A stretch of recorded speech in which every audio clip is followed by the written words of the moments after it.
Hello, আসসালামু আলাইকুম সবাইকে। জুম্মা মোবারক। জুম্মা মানেই তো আজকে আমাদের পুরা ঈদের মতো আনন্দের একটা দিন, ভালোবাসার দিন, খাওয়া দাওয়ার দিন, ঘোরাফেরার দিন। তো ভালো মন্দ খাওয়া দাওয়ার পাশে রাখতে পারেন ঝাল ঝাল এই যে ইয়াম্মি ইয়াম্মি এই যে লাউ পাতা দিয়ে শুটকি ভর্তা। এই যে এইভাবে আমি শুটকিগুলা ভেজে নিয়েছি, তারপরে পেঁয়াজটাও ভেজে নিয়েছি, রসুন পেঁয়াজ মরিচ ভেজে তারপর পাটায় বেটে এই যে ভর্তাটাকে আমি করে নিয়েছি।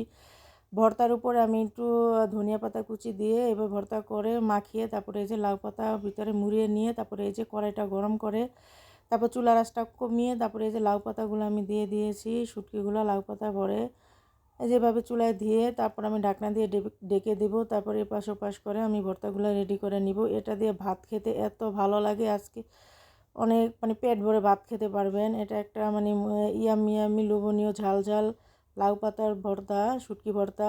ভালো মন্দ রেসিপির পাশে এই ভর্তাটাও আপনারা রাখতে পারেন, পেট ভরে ভাত খেতে পারবেন ইনশাল্লাহ। এটা এভাবে বাসায় করে নিতে পারেন, একবারে সেম ফলো করে বাসায় করে দেখবেন।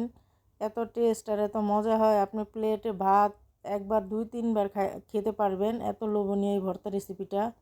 এই যেভাবে আমি প্লেটে নিয়েছি।